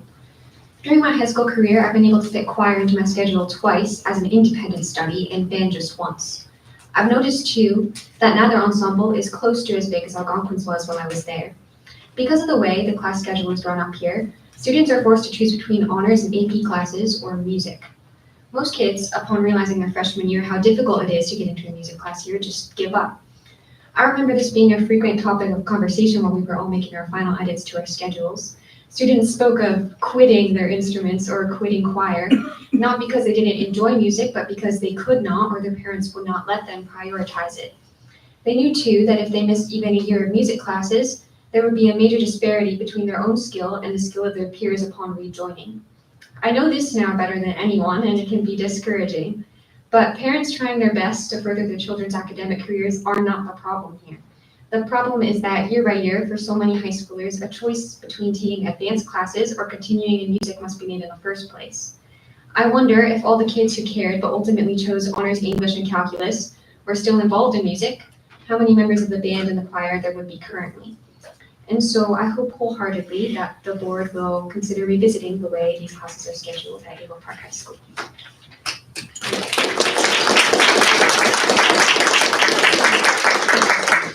Marissa Burtis. Good evening, board members. My name is Marissa Bertos, and I'm a senior in the music department at Averill Park High School. I've been in choir since elementary school and love singing since way before then. And I'm part of treble choir. I sing alto too. And I have been since my sophomore year. And before that, I was in concert choir. I'm also the membership coordinator of OBP and have been doing OBP and performing and acting since freshman year. So my deep love and passion for music and the arts goes way back. I was in 8th grade and preparing my schedule for my freshman year when I first realized that being in music would make me give up other things. In all 4 years of my high school career, I've had scheduling conflicts related to my involvement in the music department. Most recently, I had to choose between AP Government and Politics and AP Bio due to my involvement in treble choir. If I was able to take both classes, not only would I have more APs under my belt, but they both related to my major intended for college, environmental science and policy. I ended up choosing AP Bio in the end because I wasn't giving up my music. To that, one might say, Marissa, you have to focus on your future. And I agree. Why should I have to sacrifice my passion, the activity that helps me excel in school, by giving me this space to compress? I want a future for music students, including my sister, to live in a district that values their talents and interests by supporting them through a scheduling system that minimizes conflicts created by them. So music students never have to decide between honor roll and their passions again. Thank you.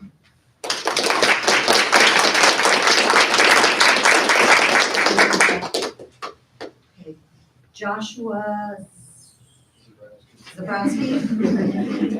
This is my brother.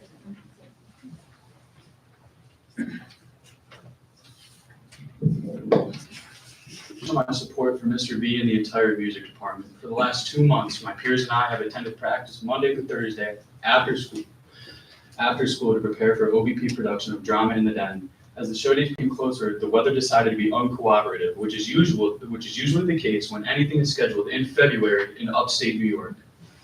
In my opinion, canceling the Thursday evening show was completely unnecessary. I understand why school was canceled that morning, and trust me, I appreciate it. But by the time the show was scheduled to start Thursday evening at 7 p.m., the roads were clear and safe to travel on. Our Friday show went on a schedule, and you can ask anyone who attended the show how great it was and how amazing all the students performed. Mr. Blaustein wrote the music for the entire play. Without the music, there would have been no show.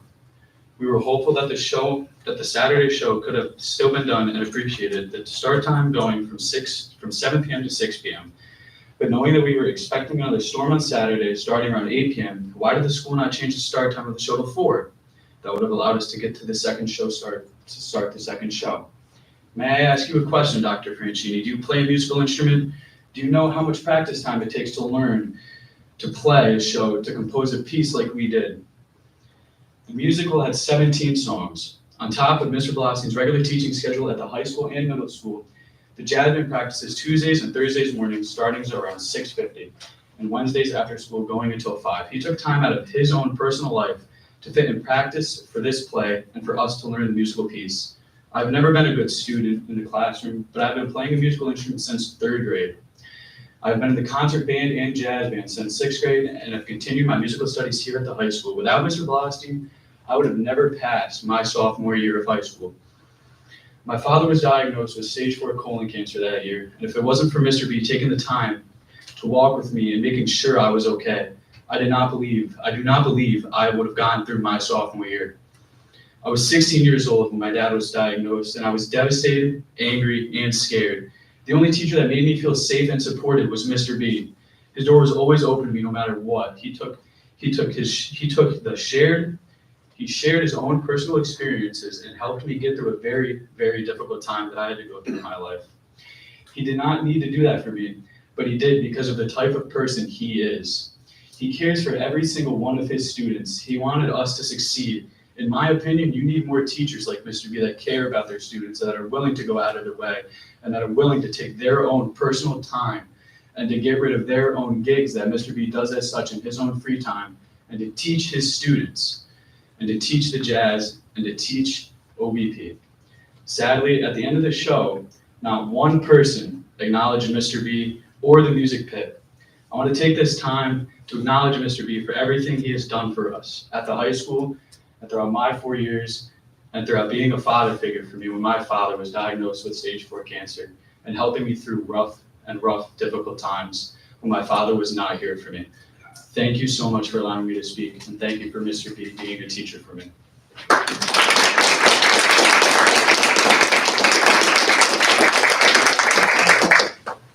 Lily Chambers.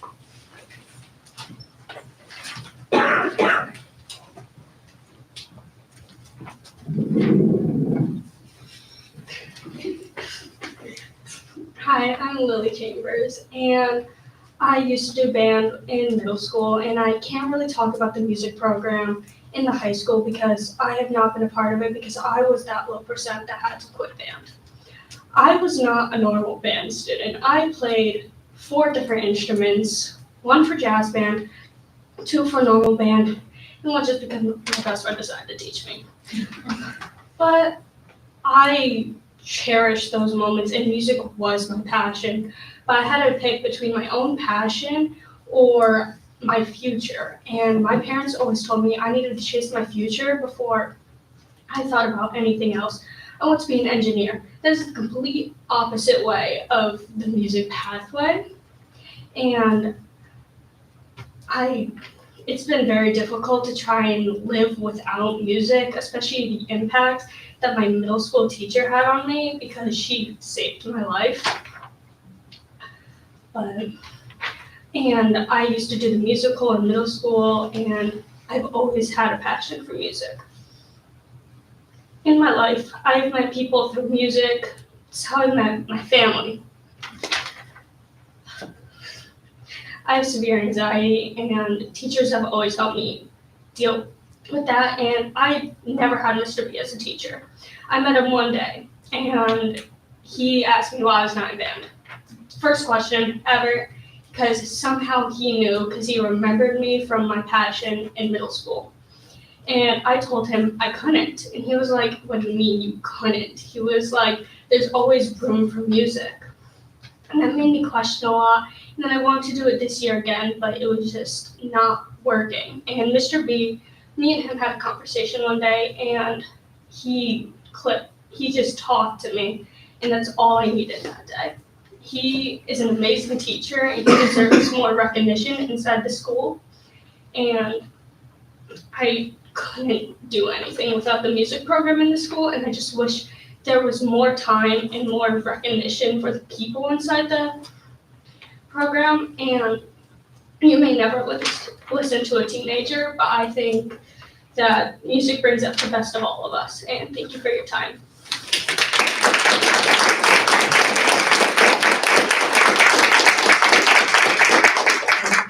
That was beautiful.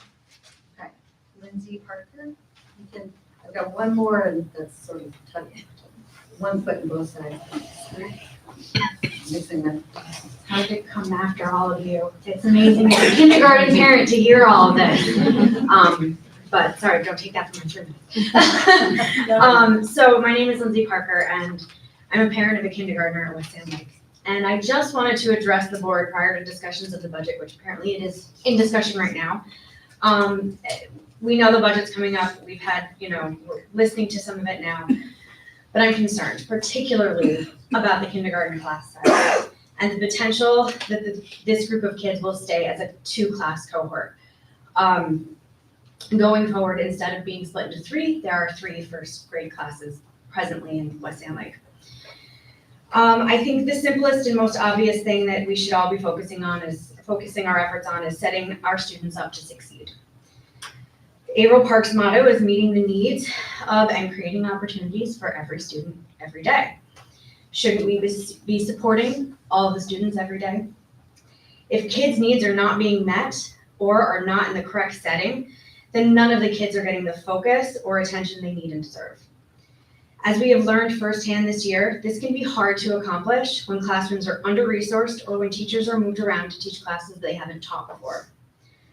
While we have been told that classroom size isn't a primary concern, I think it still has to be a significant factor to consider when planning out the classroom learning environments for a school year. Unfortunately, this wasn't a significant enough priority this year to prevent the situation at West Sand Lake, where we wound up making our largest elementary classrooms the same classrooms as those with the youngest and most vulnerable learners in the district. I can't imagine anyone would accept that as a desired outcome when planning education resources for the school year, but that is where we are. Complicating the matter further, our child's under-resourced classroom has also dealt with fairly significant behavioral changes consistently all year. I, as well as a number of other parents in the classroom, which I am here standing for, so I don't have everyone else reading,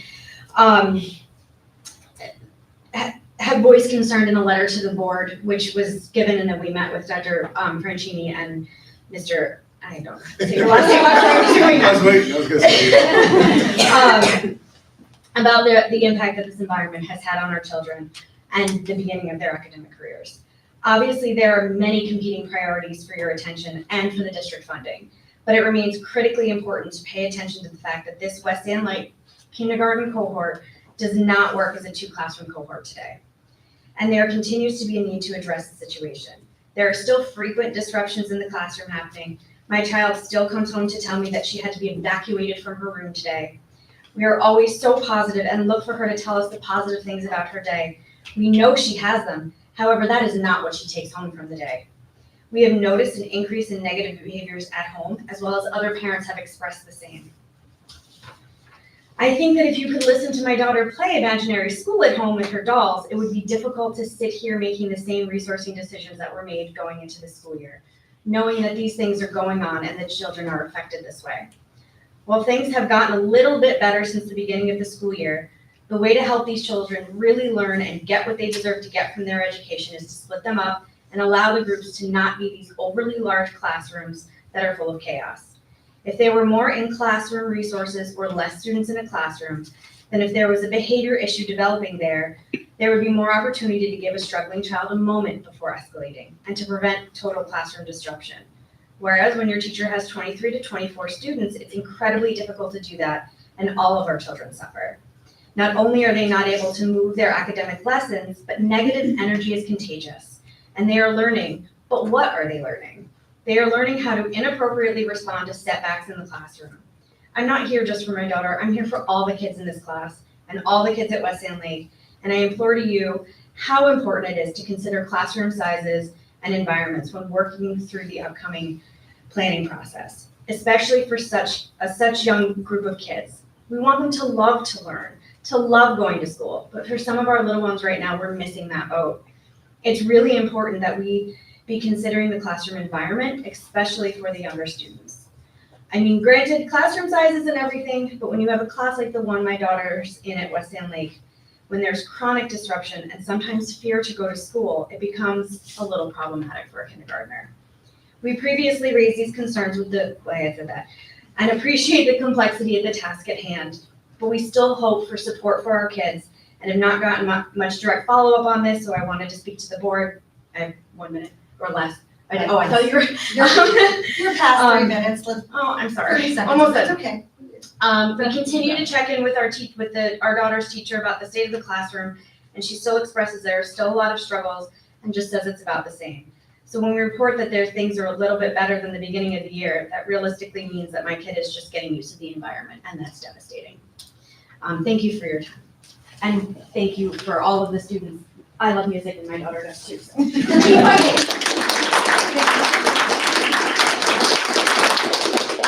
can email this to you. Thank you. I have one more sheet, Melissa DeAndrews. Hi, I'm Melissa DeAndrews. I have 4 kids in the district, and I just wanted to voice my support for Lindsay and what's going on in the elementary schools, and to all the music students, and encourage you to, be creative. There are 3 elementary schools. Consider, spreading things evenly around to not have to take away teachers from those kindergartners.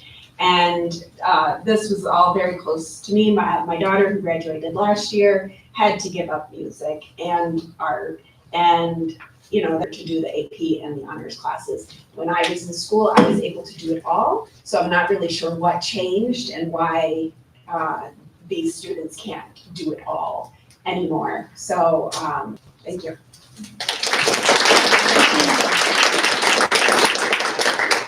Okay, I have no more blue sheets, so that concludes this session of the public comment. We'll go through our board member reports, and we'll start with our students.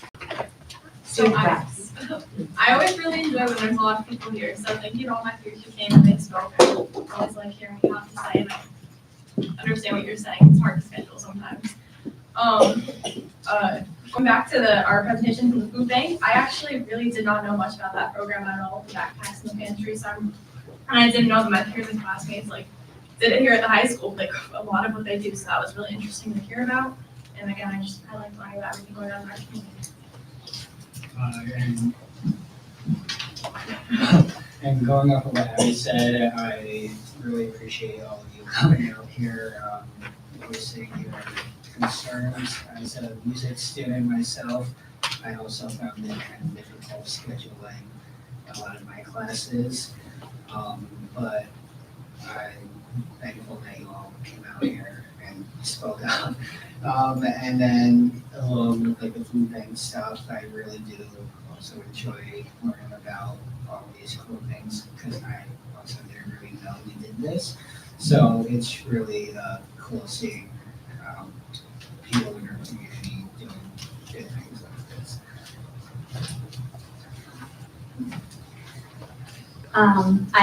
Short report today, policy committee, where we've been working to look at the number of policies we have and examine how that makeup happens and take the feedback of our fellow board members and community to assess, how the policies are going, what are we prioritizing, what have we done, how much further do we have to go.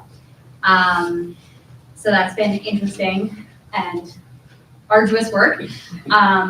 Thank you so much to everybody who came out to speak. It is, as board members, we, as you can see, get all of these voices about what's going on budget-wise, what's going on, what policies or things coming down the pike do we know, and what things we just can't anticipate yet.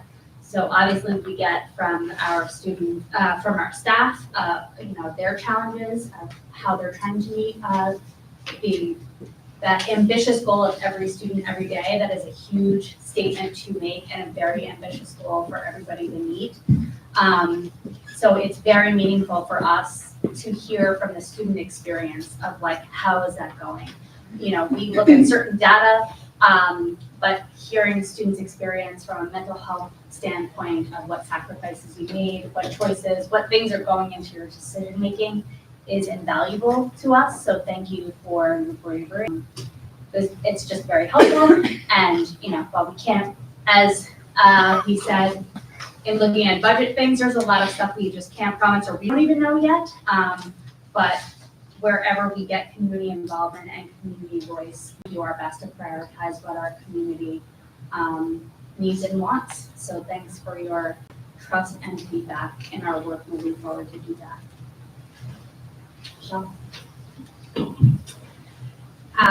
We had a facility meeting and all of the projects are on time.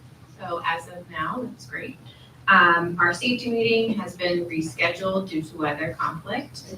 And our Dr. Franchini actually has scheduled a capital advocacy meeting with our sister, like partner districts, surrounding districts, I guess would be the better word. So we were going to do that in March now, this week. Tomorrow, I guess, or Wednesday, yeah. And I wanted to say I appreciate all of you speaking. I know it takes a lot of courage. You can feel your passion and hold on to that fight in life.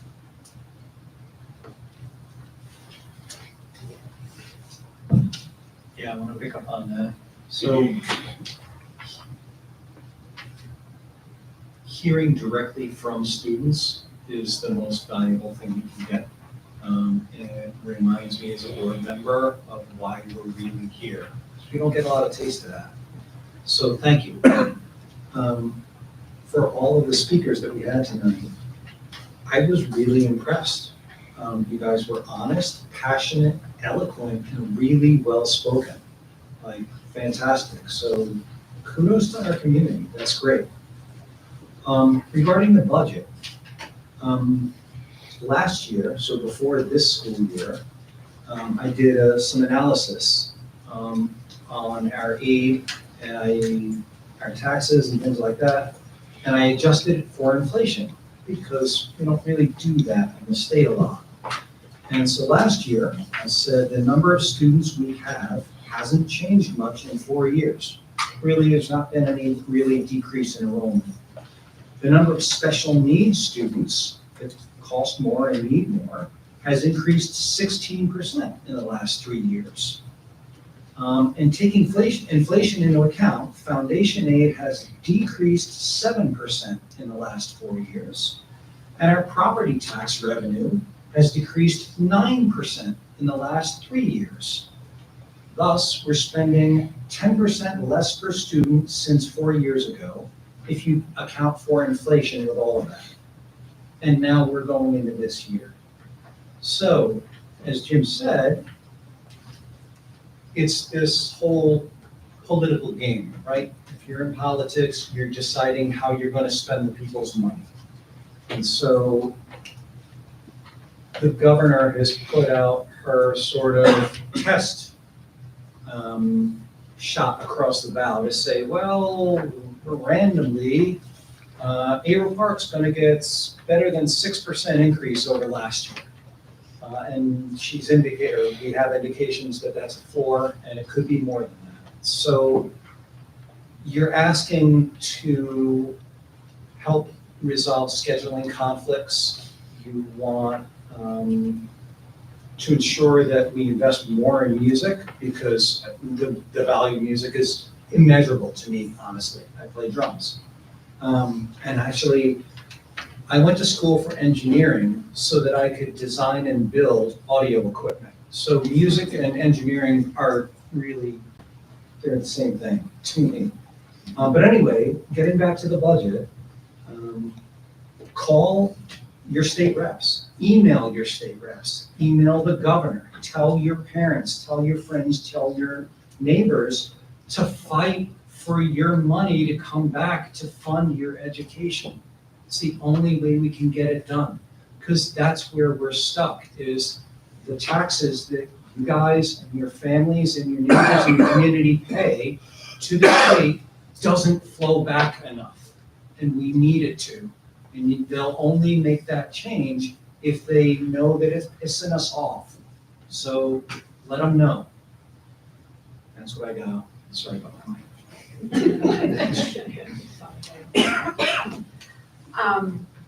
I always say nothing and nothing changes. It is vitally important that you speak up and be heard. I can tell you, in the time that I've been sitting in this chair, I started out quiet and I keep getting louder and louder, and with some additions to the board and the advocacy, we may actually be seeing the needle move a little bit, but that doesn't mean that we're gonna let up. That doesn't mean we're gonna stop. We're gonna keep going and advocating. Your participation in this forum, especially students who are critically important in our mission, because our mission doesn't succeed if you don't succeed, but also you all are some of our most talented, most articulate, honors students. You are the shining example of achievement, and your hard work goes a long way. Your participation here tonight is welcome. I would encourage you to continue to stay engaged and participate in that process with us. Your feedback is vitally important, both related to the musical program, but also related to all programs. It's important to hear what's going on. There's a lot of noise, there's a lot of things going on, and sometimes it's hard to filter through it. So thank you for coming out.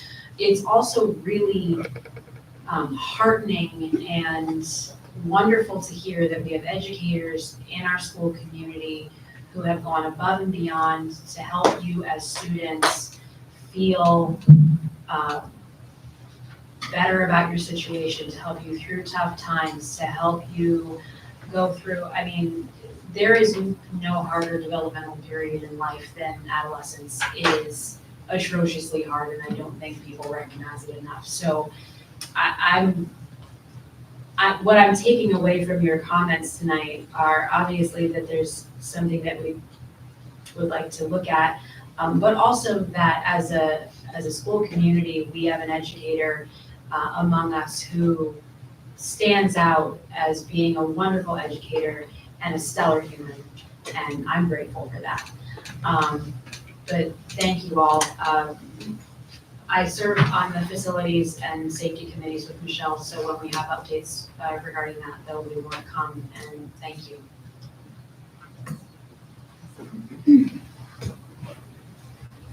I also want to thank everyone for their comments. We appreciate the public coming. But I did want to just take one moment to thank all those who are involved in the backpack program, because it just shows our humanness.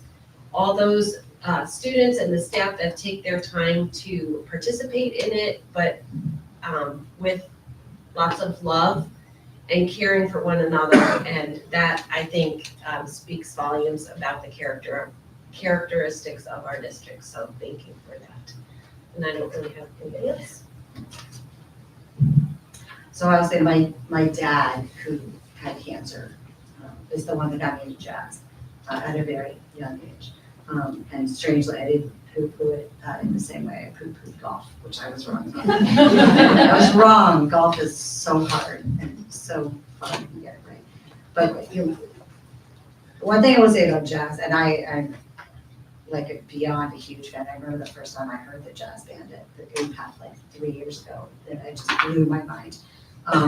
But jazz is not linear, and this is one thing that when we talk about school aid, that it is not linear. All these kind of less tangible things, or the fact that if enrollment is down slightly, then okay, well, we can just cut funding by a certain amount because you have 10 less kids, we can do 10 times less, done.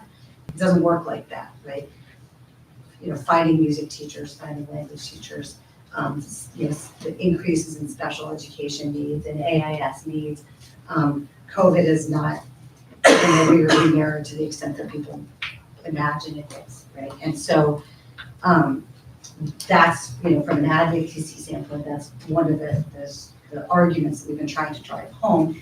And, having been at the Capitol for just a different reason, that it seems to be percolating this sort of recognition that education funding is not linear. And Adam kind of stole my line there in terms of they are definitely sick of hearing from me, probably not Michelle because she's more charming than me, and Adam is smarter than me.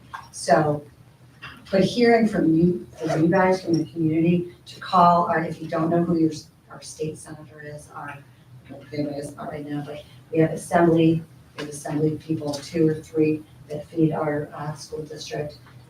Two, that feed our district. We have a state center that feeds our district. Albany is right there. Call them up, say, everything that you guys just told us tonight, tell them too. Because it really does, it puts texture, puts harmony. I went there, my daughters would be mortified.